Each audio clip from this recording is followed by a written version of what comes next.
Every spring, millions of gardeners walk into nurseries and spend hundreds of dollars on flowers that will be completely dead by November. Same flowers, same price, same cycle, year after year. But a small group of gardeners never buy bedding plants anymore, and their gardens look more beautiful, more full, and more alive than anyone else's on the street. Their secret? They planted self-seeding flowers once, and those flowers have been coming back, multiplying, and filling every corner of the garden completely on their own ever since. William Scott here, and on Golden Age Gardening, this channel is dedicated to smarter, more sustainable ways to grow a garden you're truly proud of. If that sounds like your kind of gardening, make sure you hit the subscribe button right now and turn on the bell so you never miss a single tip. And if you've ever felt that frustration of spending a fortune every spring just to start over, give this video a thumbs up, because what you're about to learn is going to completely change how you garden forever. These are the 10 best self-seeding flowers that drop their seeds, sprout fresh plants, and come back year after year completely free. And we're counting down from 10 to 1, saving the most impressive for last.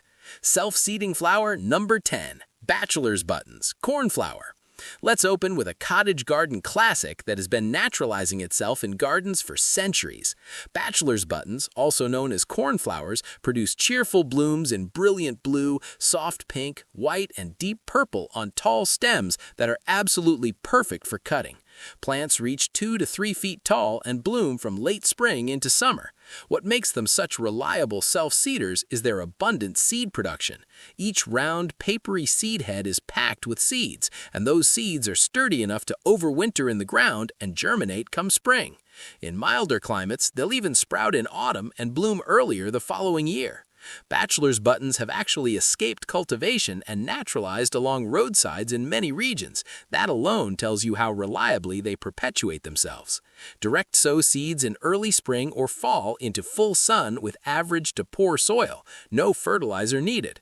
Let the seed heads dry completely on the plant at the end of the season, and volunteers will reward you the following spring without any effort on your part. Goldfinches and bumblebees absolutely love them too. Self-seeding flower number 9, French marigolds.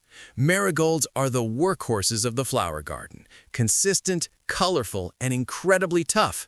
French marigolds stay compact at 8 to 12 inches, producing ruffled blooms in orange, yellow, red, and bicolor combinations from late spring right through the first hard frost. While marigolds are not the most aggressive self-seeders on this list, they do drop seeds reliably when you stop deadheading in late summer.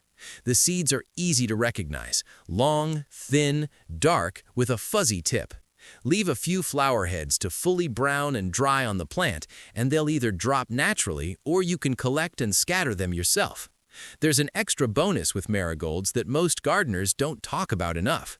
The roots release a chemical that repels nematodes and certain soil pests, so every volunteer plant is also actively protecting your garden.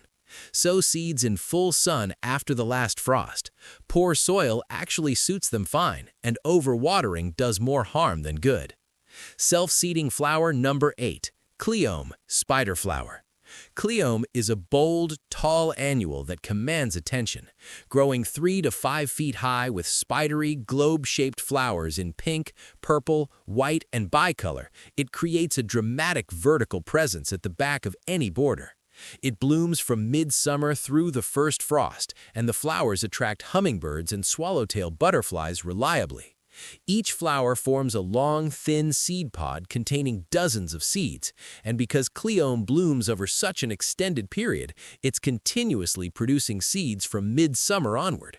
Come spring, you'll often find more Cleome seedlings than you know what to do with, which is a wonderful problem. Transplant them while small because they develop a deep taproot that makes moving larger plants difficult.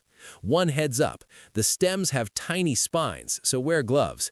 And because Cleome can seed quite prolifically, pull unwanted seedlings early while they're easy to remove. In lean soil, it stays more compact and better behaved. Self-seeding flower number 7, Nigella, love in a mist. Nigella is genuinely one of the most unique flowers in the garden world. Surrounded by feathery, lace-like foliage, the flowers open in blue, pink, white, and soft purple. And once the petals fall, what's left behind is equally beautiful. Inflated balloon-like seed pods with purple streaks that are stunning in dried flower arrangements. Nigella has been grown as a self-seeding cottage garden flower for hundreds of years across Europe, and for good reason. The seed pods fill with dozens of tiny black seeds, and when those pods mature and split, seeds fall into the surrounding soil and germinate reliably the following spring. Because Nigella prefers cooler conditions, it performs best as a spring bloomer and naturally finishes its cycle before summer heat arrives. Sow directly where you want it to grow. Nigella does not transplant well. Scatter seeds on prepared soil in early spring or fall and cover lightly. Thin to 8 to 10 inches apart when seedlings appear. Let the pods fully brown and dry before removing any, and your garden will have Nigella blooming again next year without any effort from you. Self-seeding flower number 6, Larkspur. This is a flower that deserves far more attention than it gets. Larkspur is a cool season annual that produces tall, elegant spikes covered in delicate flowers in deep blue, violet, pink, salmon, and white. The plants can reach 3 to 4 feet tall, and the cut flowers are genuinely stunning, comparable to delphiniums but far easier to grow. Larkspur is one of the best fall-seeding flowers in existence. Seeds actually need a cold period to germinate properly, which means the ideal time to sow is in autumn. The seeds overwinter naturally in the ground and sprout in early spring when conditions are right. A well-established larkspur planting will self-sow so reliably that you'll have a permanent returning display every single spring. Sow directly into full sun in well-drained soil. Do not transplant. Larkspur has a fragile taproot and handles disturbance poorly. Allow seed heads to mature and shatter naturally, and the seeds will take care of everything else. Note that all parts of larkspur are toxic if ingested, so keep it away from areas where children or pets might explore. Self-seeding flower number 5, Borage. Most gardeners know borage as a herb, but it absolutely belongs in this list as one of the most useful and generous self-seeders you can grow. Borage produces vivid, star-shaped flowers in the most electric shade of true blue, one of the rarest colors in the garden. Plants grow to about 18 to 24 inches, bloom for months, and the flowers are edible with a mild cucumber flavor, perfect for decorating salads or floating in drinks. Once borage sets seed in your garden, it will return every single year without any help. The seeds are large, easy to see, and drop right at the base of the parent plant, creating clusters of seedlings the following spring. Beyond its self-seeding habit, borage is a powerhouse for pollinators. Bees absolutely flock to it, and it's been shown to improve the health and flavor of nearby vegetable plants, making it a valuable companion plant as well. Sow directly in full sun with average to poor soil. Water until established, then borage handles drought comfortably. Leave a few plants to fully set seed at the end of the season, and your work is done. Self-seeding flower number 4, Cosmos. Both Cosmos bipinnatus and Cosmos sulphureus belong in every self-seeding garden. Cosmos bipinnatus delivers tall, airy plants with ferny foliage and daisy-like flowers in pink, white, and magenta. Cosmos sulphureus gives you warmer tones, orange, gold, and red, with a slightly more compact form. Both are foolproof, both attract pollinators, and both self-seed with remarkable generosity. The seeds are large enough to see and handle easily, yet abundant enough to create dozens of new plants from a single parent. They drop in autumn and germinate in spring, and the plants grow so fast that they're blooming within 60 to 70 days of germination. Cosmos actually performs better in poor soil. Rich, fertilized ground causes excessive leafy growth at the expense of flowers. Scatter seeds on bare soil after the last frost, rake in lightly, and let them do what they do naturally. Stop deadheading by late summer. The seed heads will brown and drop, and the following year you'll have cosmos appearing throughout the garden in the most natural, beautiful way. If you're enjoying this list, share this video with a fellow gardener who's still spending a fortune on bedding plants every spring. They'll thank you for it, and it helps Golden Age Gardening keep bringing you content like this every week. Self-seeding flower number 3, Viola, Johnny Jump Up.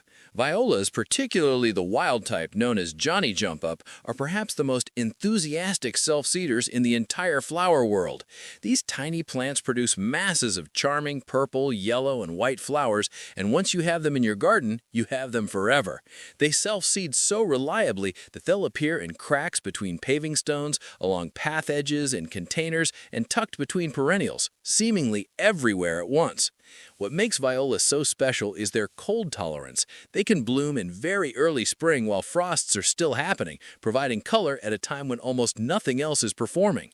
The seeds ripen quickly, pods split explosively, and fling seeds in multiple directions, and the cycle repeats multiple times per season.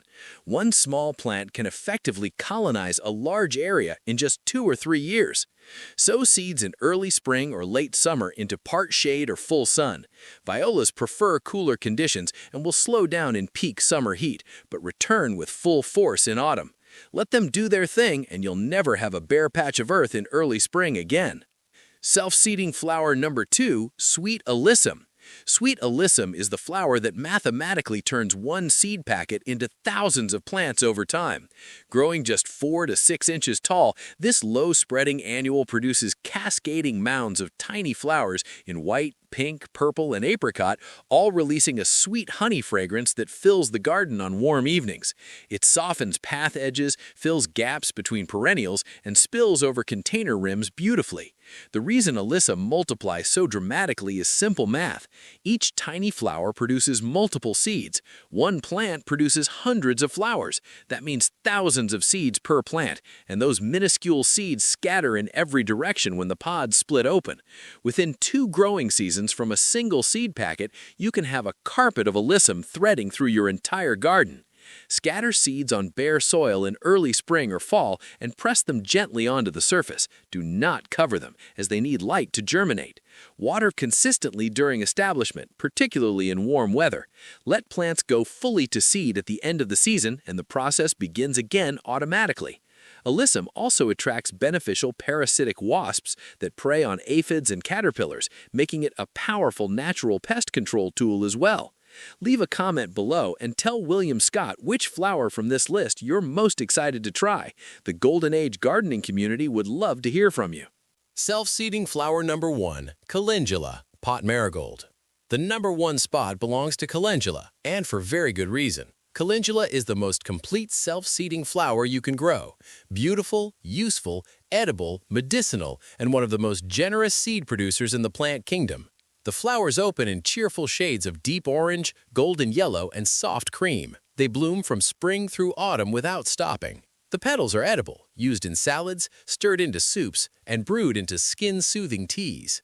Calendula has been documented in herbal traditions across Europe for over 500 years as a skin remedy with genuine anti-inflammatory properties. Growing it isn't just beautiful, it's genuinely useful.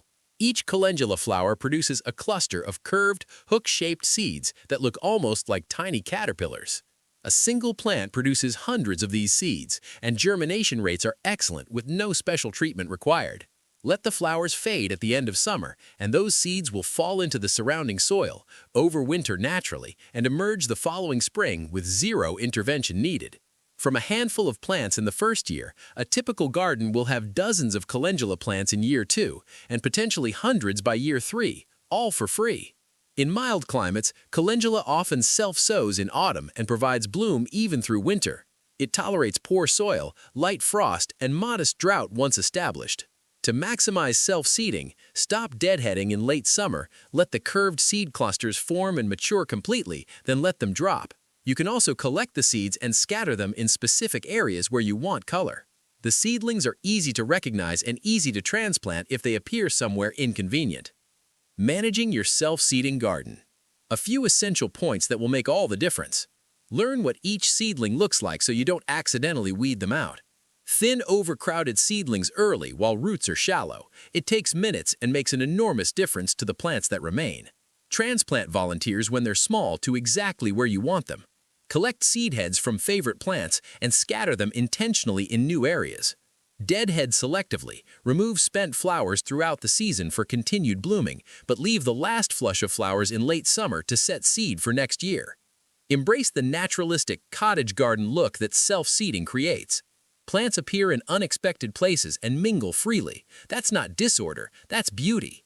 These 10 flowers, Calendula, sweet Alyssum, Violas, Cosmos, Borage, Larkspur, Nigella, Cleome, French marigolds, and bachelor's buttons give any garden a continuous, self-renewing supply of color without the annual expense and replanting cycle that drains both money and time. Plant them once, let them seed, watch your garden grow itself. Subscribe to Golden Age Gardening for more practical, money-saving strategies that make gardening easier, more rewarding, and more beautiful every single season. Share this video with any gardener who deserves to know there's a better way. Happy planting!